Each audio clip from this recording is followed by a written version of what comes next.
The Andy Griffith Show is one of the most popular and enduring sitcoms of all time. It never sat below number 7 in the Nielsen ratings during its run.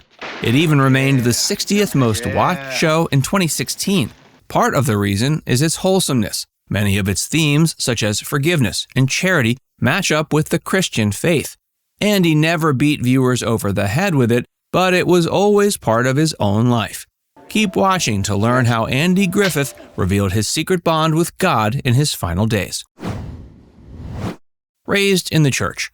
Andy Griffith was born June 1, 1926. He was an only child from humble circumstances. He lived with relatives until his parents could afford a home, and he had to sleep in dresser drawers for months until there was enough money to buy a bed. His father eventually worked as a carpenter and bought a home in Mount Airy, North Carolina. The family grew up listening to music, and he was immediately interested in it, especially swing songs. Andy was a shy student until he managed to make other kids laugh. He also cultivated an interest in the arts in the school's drama program. He was raised Baptist. He admired Minister Ed Mickey of the Grace Moravian Church. He led the brass band there and taught the young boy how to sing and play the trombone. He served as Andy's mentor until Andy graduated in 1944. He got his first taste of official acting in the play The Lost Colony by Paul Green. He was a regular cast member who played several parts in it for years until he got the role of Sir Walter Raleigh. He then went to the University of North Carolina. He began studying to be a Moravian preacher, but switched his major to music. He spent as much time as possible there, nurturing his talents in student operettas such as The Chimes of Normandy, Gilbert and Sullivan's The Gondoliers, The Mikado, and HMS Pinafore, and more. He was also the head of Phi Mu Alpha Symphonia, America's oldest music fraternity. He graduated with a Bachelor of Music degree in 1949 and taught music and drama at Goldsboro High School for a few years afterwards. How God shaped his career. One day, Andy got an idea for a comedy monologue called Please Mr. Sun. Johnny Ray sang it and got plenty of laughs. That's when Andy knew he was on the right path. Andy said God was a major part of his life and the cause of his success. He believed he was led to comedy instead of the ministry where he may not have succeeded. Fear for his friend. Don Knotts died February 24, 2006. Losing his friend, who was also influential in his most successful project, The Andy Griffith Show, caused Andy substantial grief. What made it worse was that he worried he might not see his friend in heaven. Daniel DeVice, author of the book Andy and Don, wrote that Andy yearned to know his best friend had accepted God. The Bible thumpers in West Virginia had scared him away from organized religion. They didn't talk about God often, but his view of faith in general seemed to be agnostic. Don died before Andy could ask for more clarification, but he hoped he would see his friend again. He seemed to be somewhat at peace after Don's funeral. He told the minister he believed he would be in heaven, despite it not being mentioned in the sermon. He also said there's a place for everyone in God's kingdom. Andy got more comfort about Don from his widow, Francie. She called to wish him well, and they finally started talking about it. She said he'd been talking about God, waiting for, quote, the great wizard in the sky to take him away in his final days. Andy was overcome with emotion and hopeful that he'd see his best friend in heaven. Overcoming difficulties with God's grace. Andy had to rely on God's grace during another difficult time in his life. He had to deal with a painful nerve disorder and financial troubles. He wrote about the experience eloquently, describing how it happened and how God got him through it. A holy union.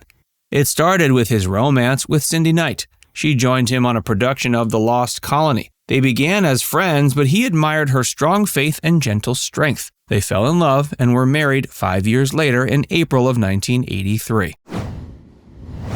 Health problems.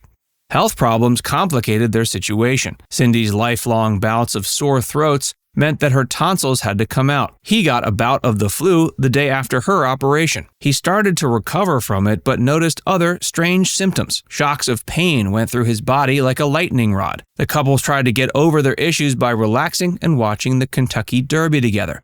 But things didn't get better for Andy. Every step was painful. He couldn't feel his feet, and he fell to the floor.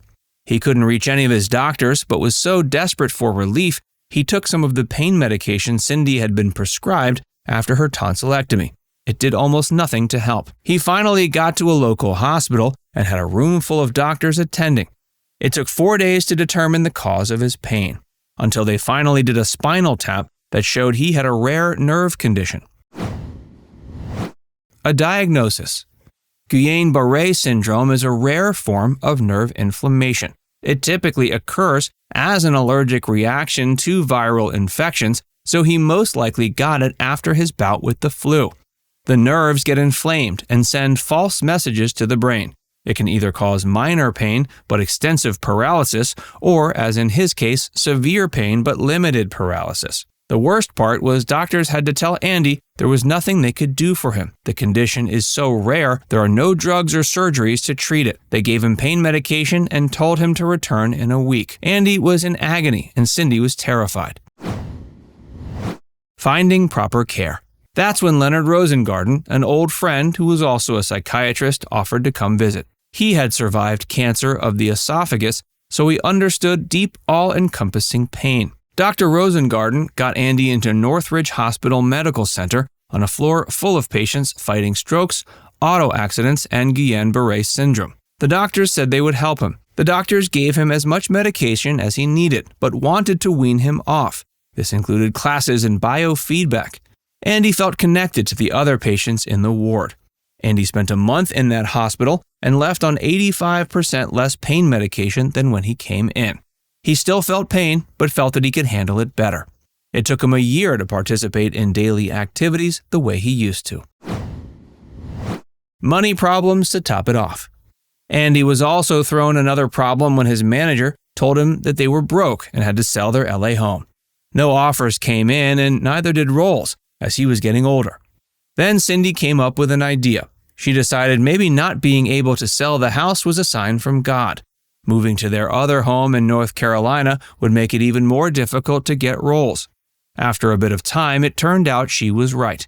Andy got to act in Return to Mayberry and the pilot of Matlock. Being thankful. Andy never stopped thanking his wife for this help. He doesn't feel like he could have made it without her. He also thanked God for his grace. He felt like his wife helped remind him of it. He said that everyone experiences pain, but, quote, God extends grace greater than the hardship. Andy's church.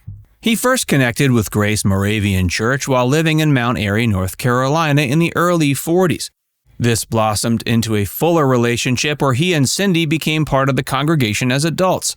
Reverend Tony Hayworth made the announcement, calling their affirmation a celebration of joy, and said it would impact everyone involved. It occurred in the nearby town of Monteo. Andy's health problems prevented him from traveling to Grace Moravian in the beginning, but the Reverend was a friend and fan of the Andy Griffith Show, so he traveled to get closer to them. Now it's time to hear from you. Did you know about Andy Griffith's religious side? Let us know in the comments section below.